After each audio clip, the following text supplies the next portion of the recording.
My name is Emily Carter, and this is the story of how I learned that sometimes the people who are supposed to protect you are the ones who hurt you the most, especially in business.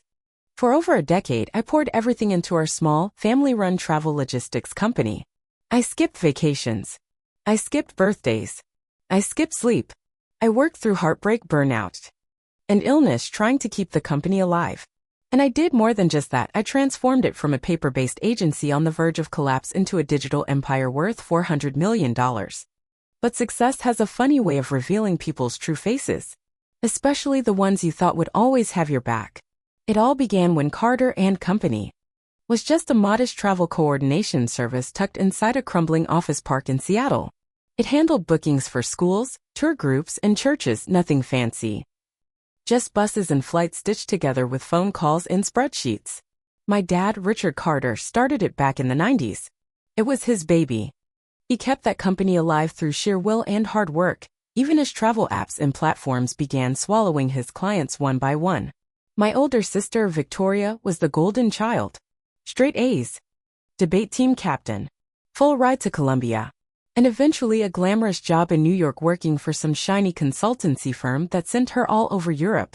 Me? I was the quiet one, the tech nerd, the one who stayed behind to help Dad juggle bookings and supplier invoices while getting my degree in data systems at the University of Washington. I knew that most people, especially in this family, didn't expect much from me. "Emily, you're wasting your potential here," Victoria would say on her brief visits home. "You should be in Silicon Valley, not stuck under Dad's fluorescent lights." But I saw something she didn't: potential. Where she saw dust in old file cabinets, I saw opportunity. I saw a small business with heart. A business that just needed the right software to survive. While Victoria was sipping cocktails at rooftop bars and talking about market forces, I was coding in the back room of our tiny office with an old desktop and a half-dead fan blowing over my shoulder. In my final year of college, I built a basic but effective travel coordination software.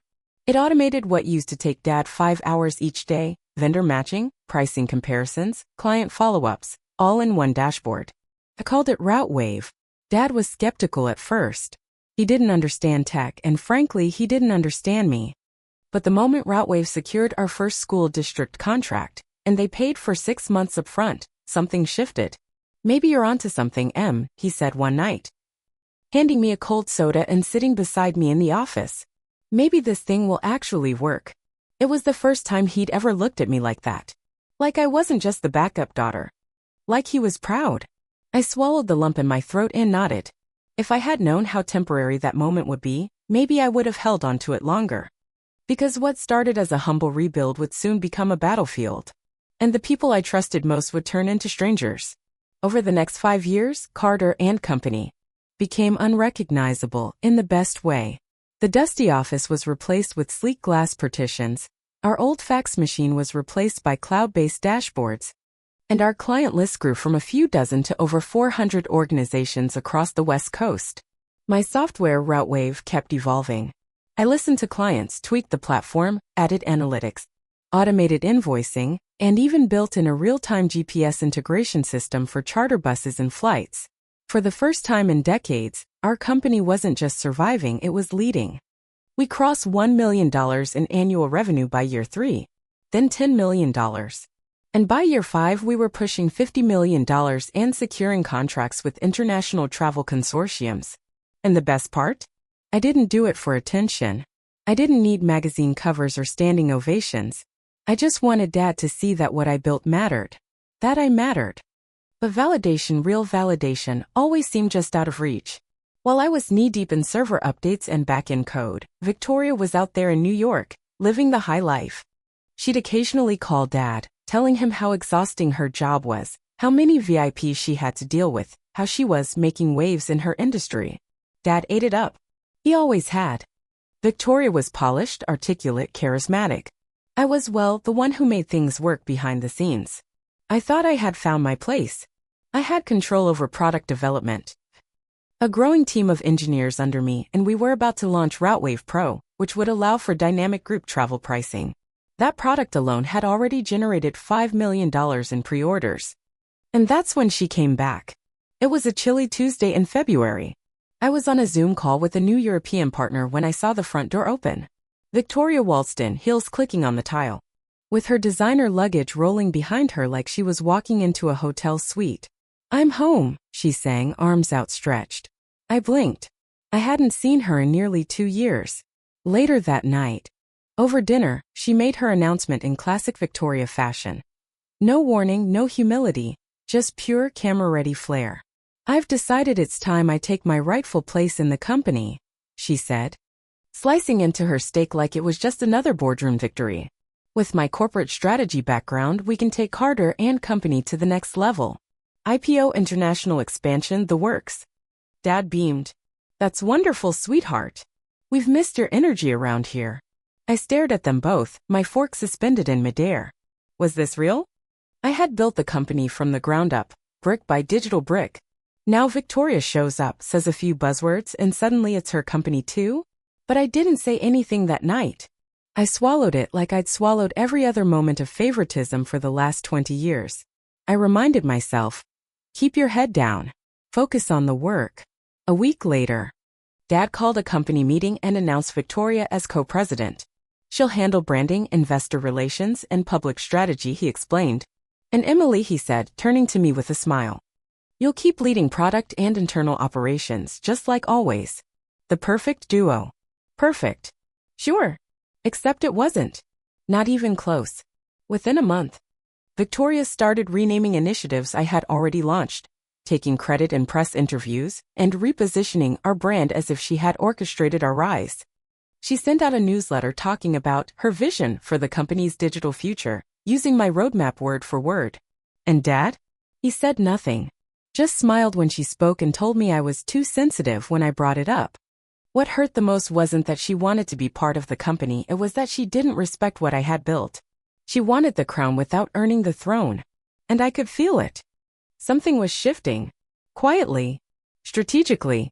Like I was being moved off the chessboard, one piece at a time. At first, I tried to stay optimistic.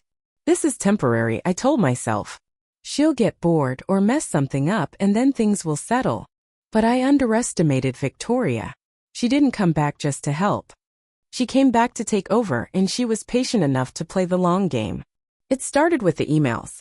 I'd be left off threads about client onboarding, budget decisions, or upcoming PR events. When I confronted her, she'd smile sweetly and say, "Oh, must have been an oversight.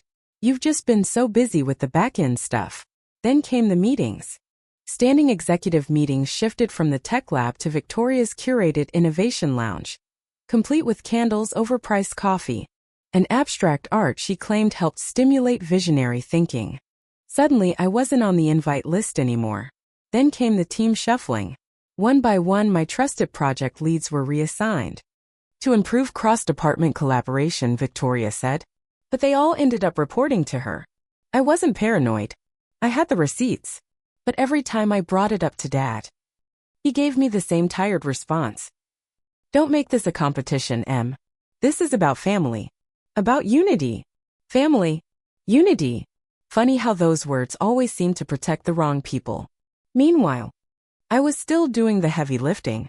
I led the launch of RouteWave Pro, personally oversaw 5 system migrations, and helped secure a travel tech award we hadn't even dreamed of 2 years ago. But guess who accepted the award on behalf of the company? Victoria. Dressed in a red power suit, she smiled for the cameras and talked about the importance of women in tech leadership. Not once did she mention me.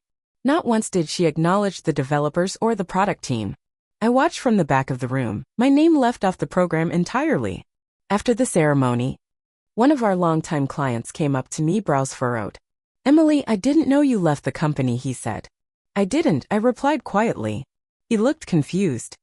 "But I thought Victoria was the founder." That night, I couldn't sleep. I sat in my home office, surrounded by server diagrams, UI mockups, and patent certificates, all with my name on them, and realized I was being erased. Not fired. Not demoted. Erased. Silently, efficiently. Like a bug in a system Victoria didn't want to acknowledge. And then, like a final nail to the chest, I opened the company's internal portal to review the latest quarterly investor presentation. Page 4. Carter and Company, led by visionary CEO Victoria Carter, backed by a legacy of strong family values and innovation. I wasn't mentioned. Not once. Not even under the leadership team bio. I sat back in my chair, staring at the screen, heart pounding. This wasn't just ambition. This was a hostile rewrite of history. I didn't know when or how, but I could feel it. Something bigger was coming. Victoria didn't just want the spotlight. She wanted the whole stage. And I was about to be pushed into the wings for good. Dad's 65th birthday was coming up, and of course Victoria turned it into a spectacle. She rented out the Crystal Room at the most expensive hotel in Seattle, hired a luxury event planner, sent out gold-embossed invitations, and even arranged for a press photographer under the pretense of capturing a meaningful family milestone. This is going to be more than just a birthday, she told me casually one afternoon. It's going to be a celebration of legacy and the company's future. I felt a chill crawl up my spine. Something was off, but I couldn't put my finger on it. I showed up early that evening, wearing a simple navy blue dress, my hair pulled back. I didn't need to dazzle. I just wanted to honor Dad. After everything, all the sleepless nights, the hustle, the growth, I still believed family was worth showing up for. The ballroom glittered with crystal chandeliers and sleek tables topped with white roses and black linens. Guests poured in: longtime clients, investors, local business leaders, even a few tech journalists I hadn't seen in years. I busied myself with last-minute adjustments, making sure the slideshow I prepared ran properly. It was just a montage of old photos, Dad fixing bus schedules in the 90s, our first office, our first major contract. I didn't expect recognition. I just wanted to remind everyone where we came from. Then I saw Victoria. She walked in like a queen arriving at court, draped in a floor-length burgundy gown, diamonds at her ears, and that perfect camera-ready smile she always wore when she had something planned. When her eyes landed on me, they narrowed just slightly. "Couldn't you have made more of an effort?" she whispered as she passed me. "These are important people, Emily." I didn't answer. I just returned to my seat near the edge of the stage, trying to block out the noise. Dinner was served. Champagne flowed. People toasted to Richard Carter's accomplishments, praising him for raising two brilliant daughters. And then Victoria stood and clinked her glass. The room quieted immediately. All eyes turned to her, phones lifted to record what they assumed would be a heartfelt tribute. But what she said next made my stomach twist.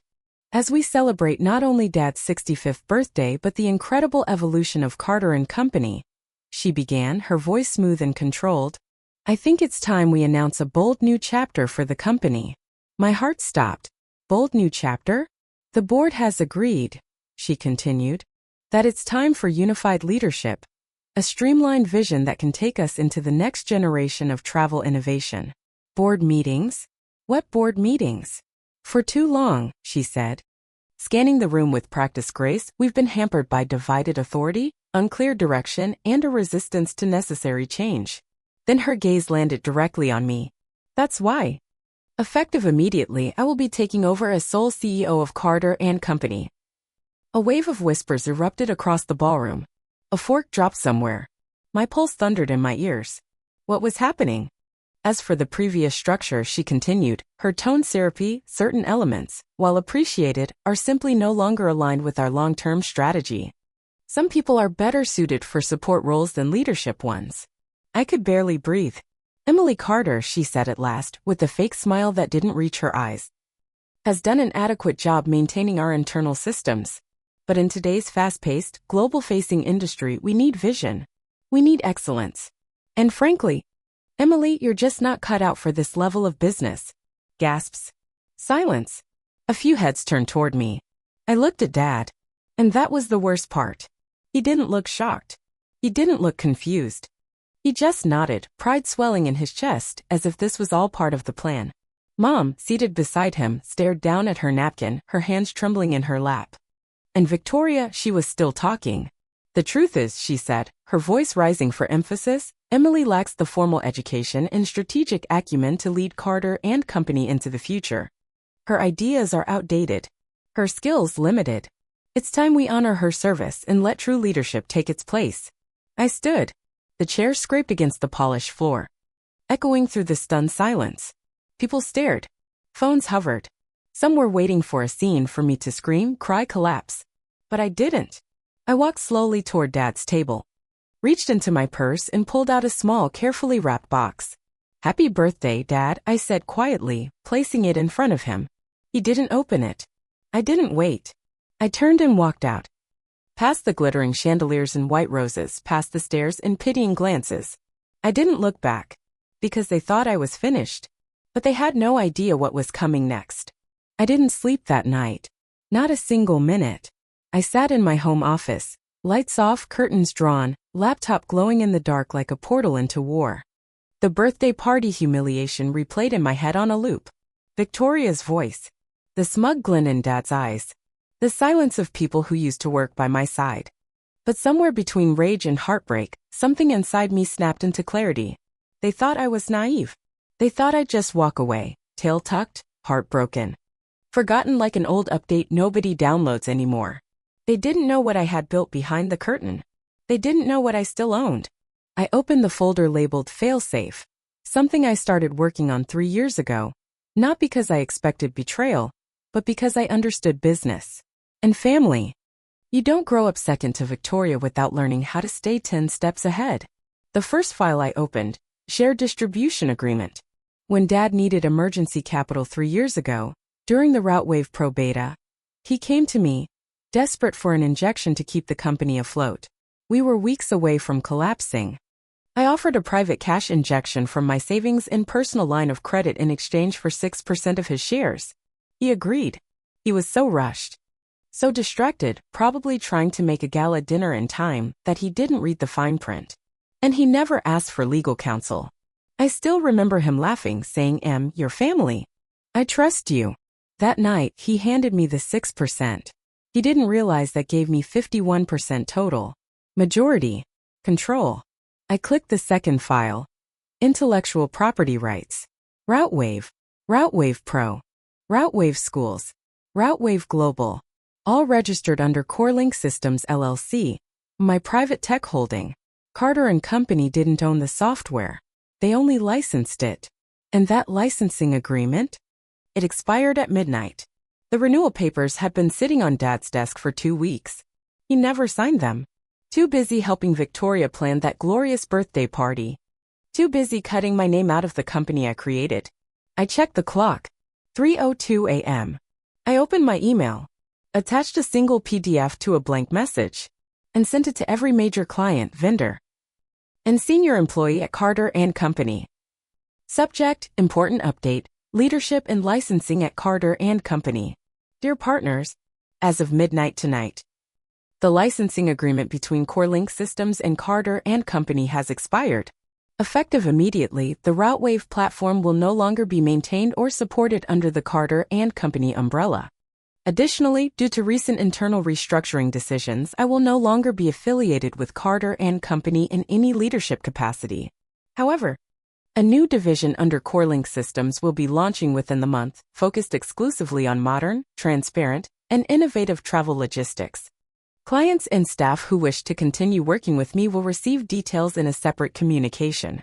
Sincerely, Emily Carter, founder of Routewave, CEO, CoreLink Systems LLC. One by one, the replies started coming in. Within 15 minutes, 4 major clients responded. "We're with you, Emily. Whatever you build next, we're on board. Victoria is a fraud." I knew it. I sat back, hands trembling, but not from fear, from relief. Power no longer felt abstract. It felt earned. By 6 a.m., half of the company's top-performing engineers had messaged me on Slack. I hadn't even told them to. They just knew. They had seen the truth all along. And by 7:30, I had drafted the last piece of the puzzle, a board meeting request invoking my majority share rights. They wanted war? Fine. But I don't throw punches in public. I rewrite the code underneath everything they stand on, and then I watch it collapse. The sun was rising when I changed into a clean navy blazer, tied my hair back, and packed my old Carter & Company ID badge. By 8:55, I was already at the office. And when Victoria walked in at 9:01 with Dad beside her, smiling like she had won, I was waiting. At exactly 9:01 a.m., the elevator door slid open, and in walked Victoria, sharp as ever in a cream-colored pantsuit, hair flawless, lips curved in that same smug smile from the night before. Dad followed right behind her, adjusting his tie, already laughing at something she'd said. They didn't see me right away. I was sitting at the end of the conference table, calm, collected, my tablet already connected to the main screen. When Victoria did spot me, she froze. Her smile didn't falter, not yet, but her eyes narrowed like a sensor that had just detected a problem. "Emily," she said, walking into the room with her usual grace. "What are you doing here? I assumed after last night you'd have the dignity to stay home." I smiled. It wasn't fake, but it wasn't warm either. "Just wrapping up some loose ends, sister," I replied. "But since you're here, we should probably talk about the company's future." Dad cleared his throat, his voice stern. "Emily, this isn't the time. The board has already decided. We've moved forward." "Oh," I said, tapping the screen on my tablet. "The board? Let's talk about that." The projector came to life, and on the wall appeared a legal document. Carter and Company. Equity Distribution Amendment 3 years ago. "You remember this, right, Dad?" I said, zooming in on the signatures. "When you needed capital and I offered a private investment. You were in such a rush to make that flight to San Diego. You didn't even read the final version." His face began to pale. Victoria stepped forward. "That document's irrelevant. Dad holds majority control." "No," I said, my voice calm. "He used to. But when he signed that amendment, he transferred 6% of his shares to me. Add that to my original 25%, and I now own 51% of Carter and Company." Dead silence. I didn't flinch. I let it sink in, the horror blooming on Victoria's face, the dread building in Dad's. "That's impossible," Victoria whispered. "There's no way." "Oh, but it is," I replied, swiping to the next document. A time-stamped ownership certificate, filed with the state's business registrar. And that's not all. I tapped again. Came another document. The Routewave licensing agreement officially expired last night at midnight. Without renewal, Carter and Company is no longer authorized to use, sell, or even present the software to clients. Dad slumped into a chair. "The renewal documents," he murmured. "You gave them to me last week." "I did," I nodded. "But you were too busy planning Victoria's gala and told me to handle it myself." "So I did." Victoria's voice cracked. "You underhanded little." "Careful," I interrupted, holding up a hand. "You'll want to hear the rest." With another swipe, a flood of emails filled the screen. Subject lines from our largest clients. Termination notice received. Will follow Emily. Transfer request to CoreLink.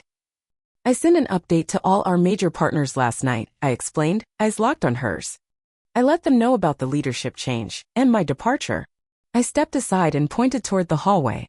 And right now, as we speak, over 70% of our software team, who, by the way, are employed by CoreLink, not Carter and Company, are packing up their desks. I could see them through the glass wall. Developers, engineers, even the head of product. Quietly walking out with cardboard boxes and laptops. Victoria frantically pulled out her phone, scrolling through emails. Her hand was shaking. "You can't do this," she said, her voice shrill. "You're sabotaging the company." I raised an eyebrow. "No. I'm removing myself from a system that tried to erase me." Then I leaned in, dropped my voice to a razor-sharp whisper. "You tried to humiliate me in front of everyone. You stripped me of my title, my work, my name. But you forgot one thing." I straightened. "I built this." Then I turned to both of them. "You have 2 options," I said. "Option 1, I walk. I take the software, the clients, the staff, and Carter and Company becomes a shell with a logo and no product." Dad's face crumbled. "There has to be another way." "Option 2, I continued without mercy, you both resign. Today, I become the sole CEO. You retain your shares as silent partners, no votes, no decisions.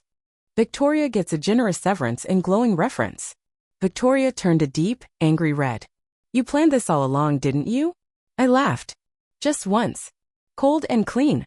"No. I spent 10 years being the good daughter. The invisible sister. The one who made everything work while you took the credit."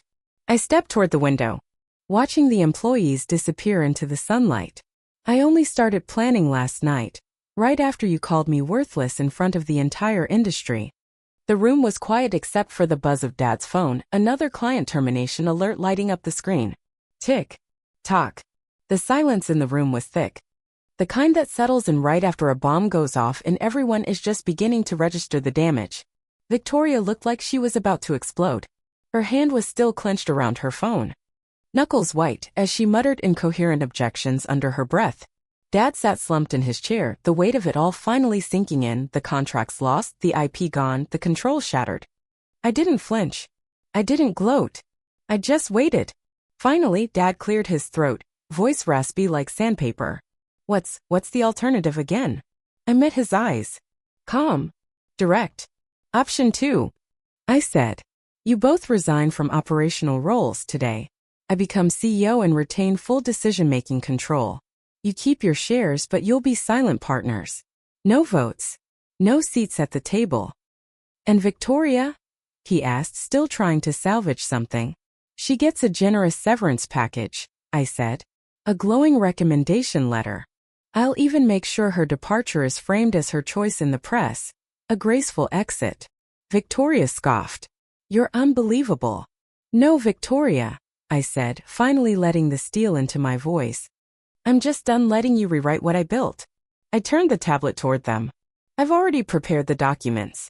All they need are signatures.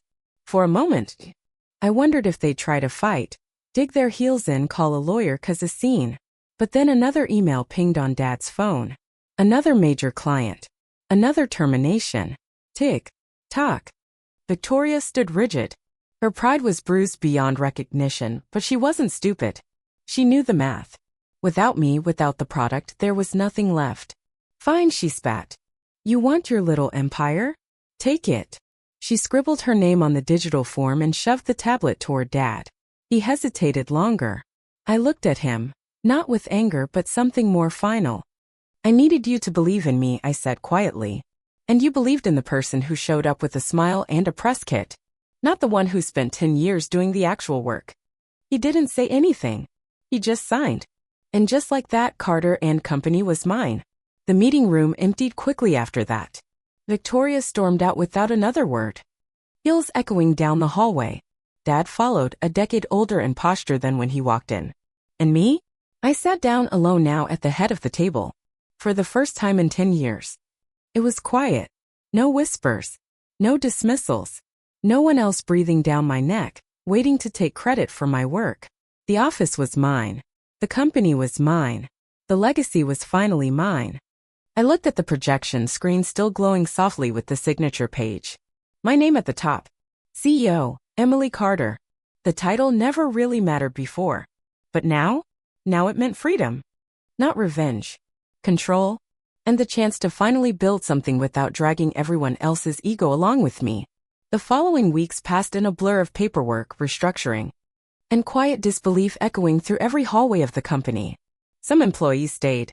Many left, but not because they doubted me. Because they had seen enough of the mess and needed distance. I didn't blame them. I even helped some find new placements in other firms. Loyalty isn't just about who stays. It's about how you part ways too. The first morning I walked into the office as CEO. No one clapped. No one cheered. But they looked at me, really looked, not as the techie little sister or the background brain, but as the one who made this place what it was. And for the first time in years I could breathe. The media, of course, ate it up. Rumors swirled.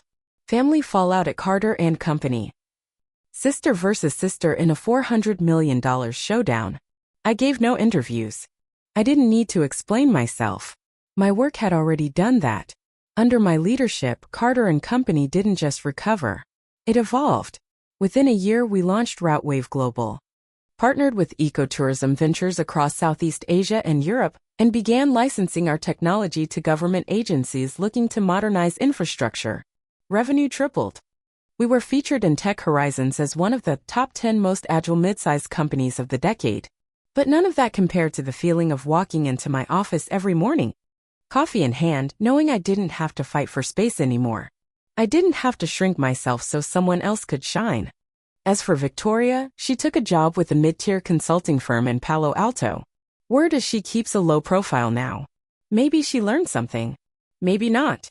I no longer care. Dad retired a few months after the transition. We see each other on holidays, say all the right things, ask about each other's health and weather, and pretend nothing ever happened. There's a distance between us now, polite, quiet, irreversible. Sometimes late at night, I sit alone in my office, surrounded by glowing monitors and silent blueprints. And I think about the girl I used to be, the one who stayed late fixing code while her family laughed in another room. I think about the birthday party. The silence. The way Dad nodded along as Victoria tore me down. I think about the unopened gift box still sitting on my shelf, the one I placed in front of him that night before walking out. Inside is a leather-bound photo album. The cover, From a Dream to a Legacy, Carter and Company 2008, present. It's filled with photos, the first server I built. The whiteboard sketches from our early roadmap, the team lunches no one else ever attended. Every page is a piece of the company's heartbeat. I never gave it to him. Maybe I never will. Because some gifts are meant for people who see you, not just use you. And some stories are best told with results, not words. Last week, I received an invitation to speak at a Stanford Business School Leadership Summit. The topic, Undervalued No More. Leading from the Shadows. I accepted, because I have a story to tell. And this time, no one else will be speaking over me. Have you ever been underestimated by the people closest to you? What was the moment that made you rise above it, or walk away? Speech balloon, tell us in the comments. What part of Emily's story hit you the hardest?